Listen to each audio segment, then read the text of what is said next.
पितृभ्यो नमः। जो सबके द्वारा पूजित, अमूर्त, अत्यंत तेजस्वी, ध्यानी तथा दिव्य दृष्टि संपन्न हैं, उन पितरों को मैं सदा नमस्कार करती हूँ। भाद्रपद महीने की पूर्णिमा से लेकर आश्विन मास के कृष्ण पक्ष की अमावस्या तक 16 दिनों का पितृपक्ष और श्राद्ध पक्ष के नाम से जाना जाता है। पितर का अर्थ होता है पालन या रक्षा करने वाला, और इस समय पितृ यमलोक से आकर अपने परिवार के सदस्यों के घर में वास करते हैं। 16 दिन तक अपना अपना भाग ग्रहण कर पितर ब्राह्मणी ऊर्जा के साथ वापस चले जाते हैं।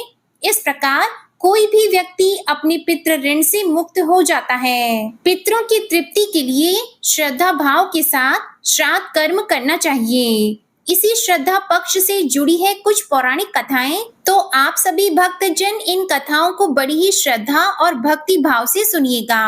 पितृ पक्ष 16 दिनों के ही क्यों होते हैं, उससे कम या ज्यादा क्यों नहीं होते? तो इसके बारे में जो सबसे प्रचलित कथा है वो महाभारत काल से जुड़ी है, और सारी कथाएं घूम फिर कर इसी बात पर आ जाती हैं कि जीवन में दान करने का कितना बड़ा महत्व है।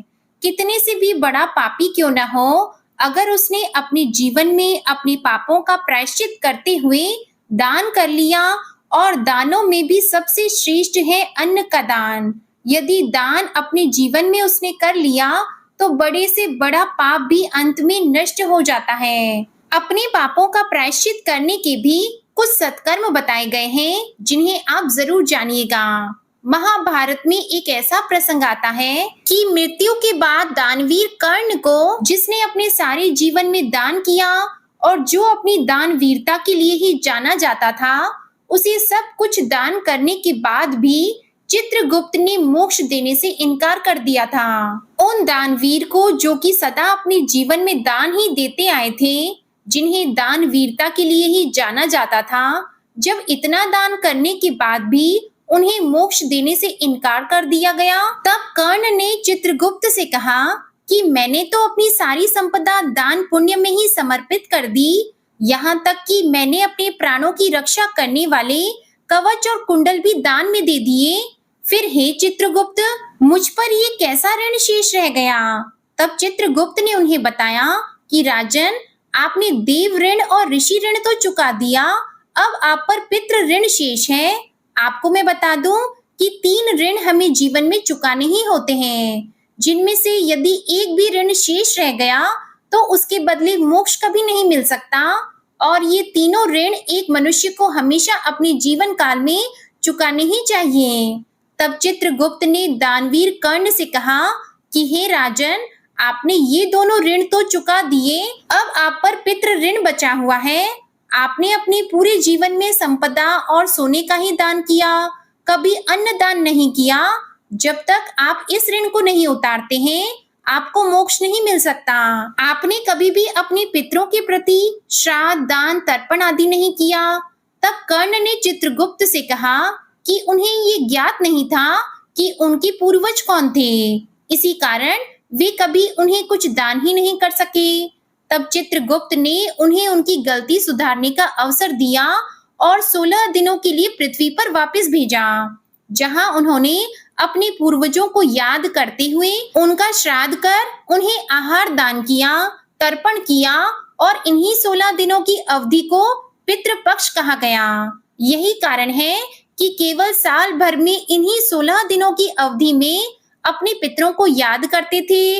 उनके नाम से जलांजलि, पिंडदान, श्राद्ध, तर्पण आदि कर्म किए जाते हैं। वैसे तो अमावस्या का दिन भी पितरों को ही समर्पित होता है, लेकिन विशेष रूप से ऐसी मान्यता है कि इन 16 दिनों में यदि पितरों के नाम से दान, पुण्य आदि कर्म किए जाएं, तो यमलोक में, नरक लोक में या स्वर्ग लोक में गए पितरों की आत्मा को मोक्ष मिल जाता है।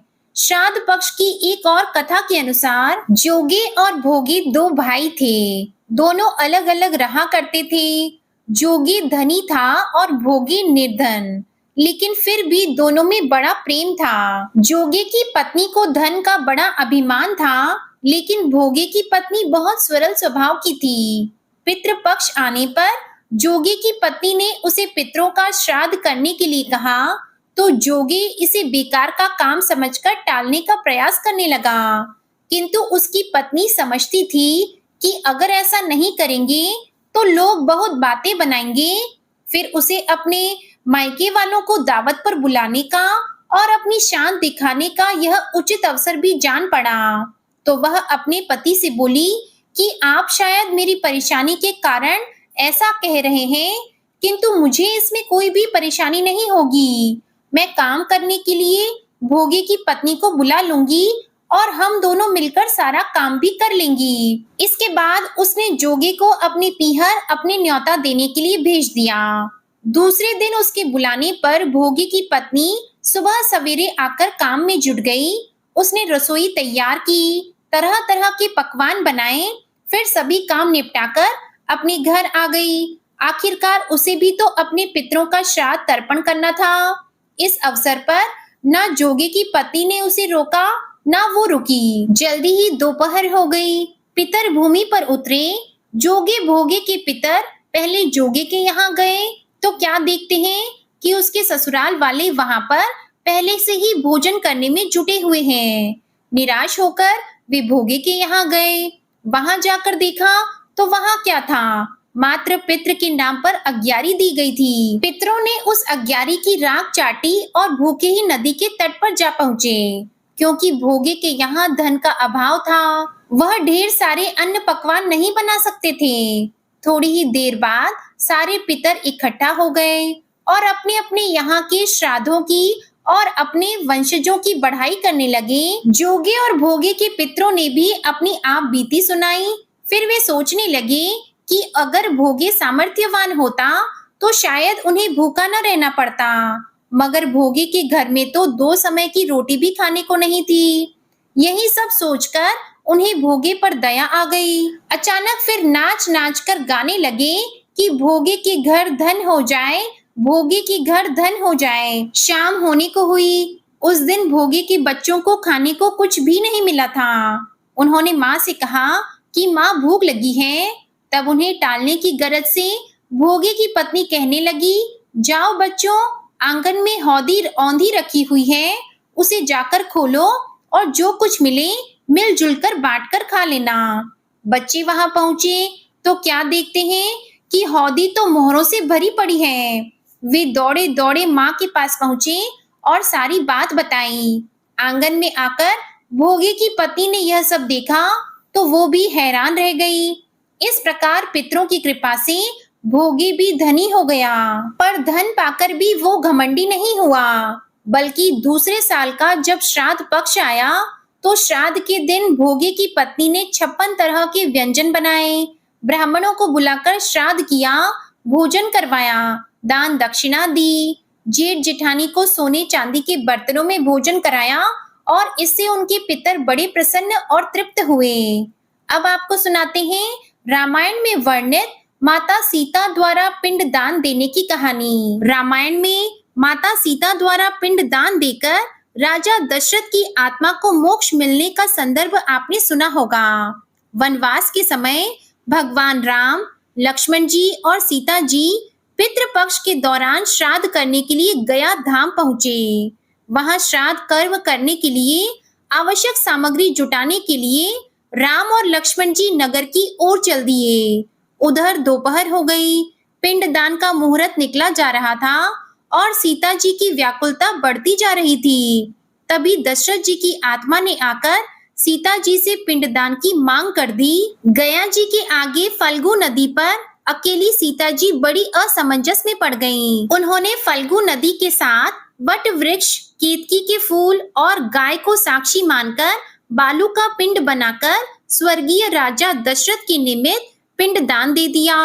थोड़ी ही देर बाद भगवान श्री राम और लक्ष्मण जी लौटे तो उन्होंने कहा कि समय निकल जाने के कारण मैंने स्वयं ही पिताजी का पिंड दान कर दिया है। बिना सामग्री के पिंड दान कैसे हो सकता है? ये सोचकर भगवान श्री राम ने सीता जी से इस बात का प्रमाण मांगा। तब सीता जी कहने लगी कि हे स्वामी, मैं बिल्कुल सत्य कह रही हूँ कि मैंने पिंड दान कर दिया है। अगर आपको विश्वास न हो तो आप फल्गु नदी की रेत, केतकी के फूल गाय और वट वृक्ष से पूछ सकते हैं। इन्हीं के सामने मैंने श्राद्ध कर्म की गवाही इनसे दिलवाई थी, लेकिन फल्गु नदी, गाय और केतकी के फूल तीनों ही इस बात से मुकर गए। सिर्फ वट वृक्ष ने ही सही बात की। तब सीता जी ने राजा दशरथ का ध्यान करके उनसे ही गवाही देने की प्रार्थना की। दशरथ जी ने सीता जी की प्रार्थना स्वीकार की और घोषणा की कि ऐन समय पर सीता ने ही मुझे पिंडदान किया है। तब कहीं जाकर श्री राम आश्वस्त हुए, लेकिन तीनों गवाहों द्वारा झूठ बोलने पर सीता जी ने क्रोधित होकर उन्हें श्राप दे डाला कि फल्गु नदी, जा, तू सिर्फ नाम की ही नदी रहेगी, तुझ में पानी नहीं रहेगा। इस कारण कहा जाता है कि आज भी गया जी में फल्गु नदी सूखी ही रहती है। और गाय को श्राप दिया कि तू पूजनीय होकर भी लोगों का झूठा खाएगी, और केतकी के फूल को श्राप दिया कि झूठी गवाही देने के कारण तुझे पूजा में कभी नहीं चढ़ाया जाएगा। वट वृक्ष को सीता जी का आशीर्वाद मिला कि उसे लंबी आयु प्राप्त होगी और वह दूसरों को छाया प्रदान करेगा तथा पतिव्रता स्त्री तेरा ध्यान करके अपनी पति की दीर्घ आयु की कामना करेगी। यही कारण है कि गौ माता को आज भी झूठा खाना पड़ता है। केतकी के फूल को पूजा पाठ में वर्जित रखा गया है और फल्गु नदी के तट पर सीता कुंड में पानी के अभाव में आज भी सिर्फ बालू से ही रेत से पिंडदान दिया जाता है। एक अन्य कथा के अनुसार एक समय की बात है, दो भाई बहन थे। दोनों का विवाह हो चुका था और दोनों के दो दो बेटे थे। बहन विधवा हो चुकी थी और अपने भाई के घर में रहती थी। इस बात से उसकी भाभी बहुत नाराज रहती थी। ऐसे ही पितृपक्ष आया तो भाई कहने लगा कि मैं पितरों के तर्पण और पिंडदान के लिए गंगा जी जा रहा हूँ। ऐसा कहकर वह गंगा जी के लिए चला गया। भाई के जाते ही इधर भाभी ने बाहर खेत में नंद और उसके बच्चों के लिए झोपड़ी डलवा दी। अपने बच्चों के साथ अब ननद झोपड़ी में रहने लगी। सुबह शाम भाई के घर जाकर घर का सारा काम करती थी। बदले में भाभी बचा कुचा उसे खाने को दे देती थी। जब भी वह भाभी के घर से आती तो आटा छानने वाला कपड़ा अपने साथ ले आती। घर आकर उस आटे के सने कपड़े को पानी में घोलकर चूल्हे पर चढ़ाकर पकाती और बच्चों को दे देती और कहती, खीर है खा लो। ऐसे ही समय बीतने लगा। एक बार भाभी ने उसे एक कपड़ा ले जाते देख लिया तो बोली, बाई जी, आटा छानने का कपड़ा कहाँ ले जा रही हो? इसे यहीं छोड़कर जाया करो। उसने वैसा ही किया। उस दिन भाभी ने उसे बचा कुचा भोजन भी नहीं दिया और बोली, कल आपकी माँ का श्राद्ध है, बिना बुलाए तो आना मत। और हाँ, आंगन में लगा ये पीपल का पेड़ अगर अपनी जगह से हिले तो आ जाना। यह सुनकर बहन बहुत दुखी हुई और रोते रोते अपनी झोपड़ी में चली गई। घर पहुंची तो बच्चे बोले, माँ भूख लगी है, कुछ खाने को दो। वह बच्चों को बोली, बेटा आज हम सबका उपवास है, इसलिए आज भूखे ही सो जाओ। अगले दिन बच्चे बोले, माँ, मामी ने कहा था कि आज तो नानी का श्राद्ध है, तो चलो वहाँ चलते हैं। तो वह बोली, बेटा मामी ने कहा था कि आंगन का पीपल का पेड़ अगर अपनी जगह से हिले तो आ जाना। अब तुम ही बताओ, कभी पेड़ हिलता है? पेड़ के पत्ते हिलते हैं, टहनियां हिलती हैं, कभी पेड़ को हिलते देखा है? उसने अपने बच्चों को समझाया कि बच्चों, बिना बुलाए कहीं नहीं जाना चाहिए। शाम हुई तो उसके भतीजे आए और बोले, बुआ, माँ ने भोजन भेजा है। उसने देखा तो भोजन के नाम पर 2 सूखी रोटी के ऊपर थोड़े से चावल रखे थे। ये देखकर उसे बहुत क्रोध हुआ और वह अपने बच्चों से बोली कि इसे झोपड़ी के ऊपर फेंक दो। और वह भूखे ही अपने बच्चों को लेकर सो गई। सारी रात गंगा माँ को याद करती रही और बोली, हे गंगा मैया, मेरे भाई की रक्षा करना, वह हमारी रक्षा करेगा। अगले दिन भाभी आई और बोली, बाई जी, कल तुम्हारे पिता का श्राद्ध है, बिना बुलाए आना मत, लेकिन आंगन का पीपल का पेड़ हिले तो आ जाना। अगले दिन भी वह भाभी के घर नहीं गई। शाम को फिर उसके भतीजे आए और 2 सूखी रोटियां चावल के साथ दे गए। उसने फिर से वे सूखी रोटियां और चावल झोपड़ी के ऊपर फेंक दिए और भूखे ही बच्चों को लेकर सो गई। सारी रात रोती रही और माँ गंगा से प्रार्थना करती रही। इसी तरह पितृपक्ष के 16 दिन बीत गए और उसका भाई वापस आया तो उसने देखा उसके घर के आंगन में कीचड़ ही कीचड़ भरा है। वो अपनी पत्नी से पूछने लगा, ये कैसा कीचड़ है? मेरी बहन और भांजे कहाँ हैं? तो उसकी पत्नी बोली, श्राद्ध के पूरे 16 दिनों तक मैंने तुम्हारी बहन और भांजे के पैर कच्चे दूध से धोए हैं, इसलिए यहाँ पर कीचड़ हो रही है। तुम्हारे पीछे से मैंने उनकी खूब सेवा की है, खीर पूरी खिलाई, फिर भी वो मुझसे नाराज होकर खेत में झोपड़ी डालकर रह रही है।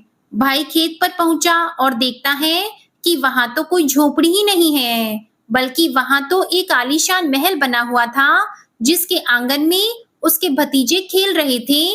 उसने जाकर अपनी बहन से कहा, बहन ये सब क्या है? तब उसने अपने भाई को सारी बात बताई और बोली, भाई जो तेरे आंगन में कीचड़ है वह कच्चे दूध से नहीं बल्कि भाभी के व्यवहार से, जो मैं दिन रात रोती थी, उन आंसुओं का कीचड़ है। माता पिता के श्राद्ध पर भाभी ने कहा कि पीपल का पेड़ हिले तो आ जाना, बिना बुलाए मत आना। पीपल का पेड़ तो हिला नहीं, इसलिए हम भी नहीं गए और शाम को उन्होंने रोज 2 रोटी और चावल भिजवा दिए, जिससे गुस्से में मैंने झोपड़ी के ऊपर फेंक दिया।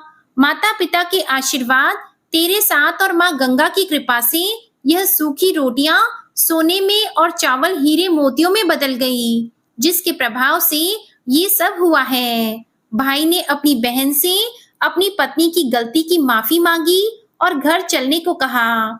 तब बहन बोली, भाई गंगा मैया ने तेरी रक्षा की और तू हमारी रक्षा करेगा, लेकिन अब हम यहीं रहेंगे। ये सुनकर भाई ने अपने माता पिता को याद किया और बोला, मेरे पितरों ने जैसे मेरी बहन और भांजों के दुख काटे, उनकी रक्षा की, वैसे ही सभी के दुख काटना और सभी की रक्षा करना। कहानी कहने वाले, सुनने वाले और हुंकार भरने वाले सब पर कृपा करना।